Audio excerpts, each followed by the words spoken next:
April 12వ తారీఖు పాస్కాయుక్త కాలంలో 5వ శనివారము. మొదటి పట్టణము ప్రవక్త అయిన యెజ్కేలు గ్రంథము 37వ అధ్యాయము 21 నుండి 28 వచనముల వరకు.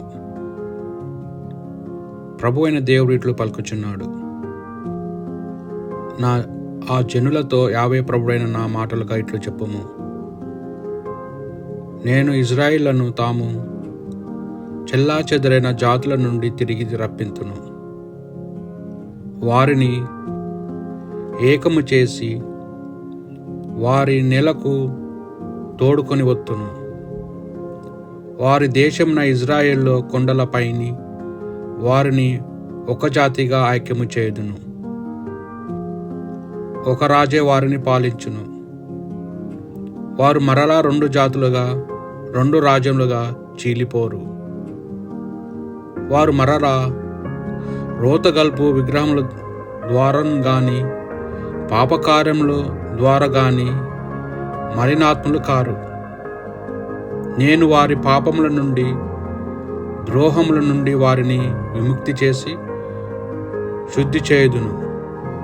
వారు నా ప్రజలగుదురు, నేను వారికి దేవుడు నగుదును. నా సేవకుడైన దావీదు వారిని పాలించును. ఒక రాజు వారిని ఏలును. వారు నా ఆజ్ఞలను శ్రద్ధతో పాటింతురు. నేను నా సేవకుడైన యాకోబుకిచ్చిన దేశమును వారి వసింతురు. అది వారి పితరులను వసించిన నేల. వారును వారి సంతతియు తరతరముల దాకా అచ్చటనే జీవించుతురు. నా సేవకుడైన దావీదు వారిని శాశ్వతముగా పాలించును. నేను వారితో భద్రాయుతమైన శాశ్వత నిబంధనము చేసుకుందును. వారిని స్థిరపరిచిన వారి సంఖ్యను పెంచెదను. నా మందిరము వారి నడుమ శాశ్వతముగా నిలిచి ఉండును. నేను వారితో వసింతును. నేను వారికి దేవుడగుదును. వారు నా ప్రజలగుదురు. నేను మందిరమును వారి మధ్య శాశ్వతముగా నెలకొల్పునప్పుడు అన్య జాతులు ప్రభుడైన నేను ఇజ్రాయిలను నా ప్రజగా ఎన్నుకొంటినని గ్రహించెదరు. ఇదే ప్రభువు వాక్కు. భక్తి కీర్తన. కాపరి మందను వలె మనలను కాచి కాపాడును.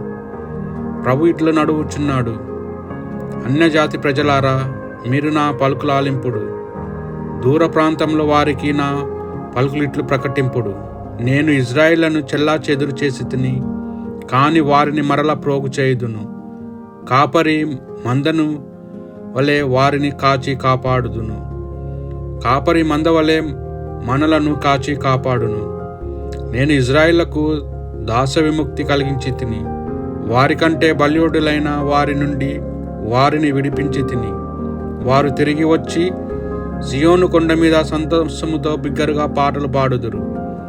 నా ఔదార్యమును గాంచి సంతసింతురు. నేను వారికి ధాన్యమును, ఒలివు తైలమును, గొర్రెల మందలను, గోడ్ల మందలను బహుకరింతును. వారు ఇక విచారణకు గురికాక నీరు కట్టిన తోట వలె కలకలలాడుదురు. కాపరి మందను వలె మనలను కాచి కాపాడును. అప్పుడు యువతులు ఆనందముతో నాట్యము చేయుదురు. వృద్ధులు యువకులు సంతసింతురు. నేను వారి శోకమును నాట్యముగా మార్చి వారికి ఓదార్పు దయచేయుదును. సంతాసమునకు బదులుగా ప్రమోదమును ఒసగుదును. కాపరి మందను వలె మనలను కాచి కాపాడును. పునీత యోహాను గారు రాసిన సువార్త సువిశేషంలోని భాగము 11వ అధ్యాయము 45 నుండి 57 వచనముల వరకు. ఆ కాలంలో యేసు మరియమ్మతో కలిసి వచ్చి ఈ అద్భుతమును చూచిన యూదులతో పలువురు ఆయనను విశ్వసించిరి. కానీ వారిలో కొందరు పరిసయ్యుల యొద్దకు వెళ్ళి యేసు చేసిన ఈ అద్భుతమును గూర్చి వివరించిరి. అంతటా ప్రధానార్చకులు పరిసయ్యులు సభను సమావేశపరిచి, మనం ఏమి చేయుదము? ఇతడేమో అనేక అద్భుత కార్యములు చేయుచున్నాడు. మనం ఇతనిని ఇటులనే విడిచిపెట్టినచో ప్రజలందరూ ఇతన్ని విశ్వసింతురు. అప్పుడు రోమిలో వచ్చి మన పవిత్ర స్థలమును, మన జాతిని రెంటిని నాశనం చేసేదరు అని చెప్పిరి. కానీ వారిలో ఒకడు, ఆ సంవత్సరము ప్రధానార్చకుడైన కైఫా, మీకేమీ తెలియదు. జాతి అంత నాశనమొకట కంటే ఒక్క మనిషి ప్రజల కొరకు మరణించుటయే మీకు శ్రేయస్కరము కదా అనెను. ఈ మాట తనంత తాను చెప్పలేదు, కానీ ఆ సంవత్సరము ప్రధానార్చకుడు కనుక యేసు ఆ జాతి అంతటి కొరకై మరణించుచున్నాడని ప్రవచించెను.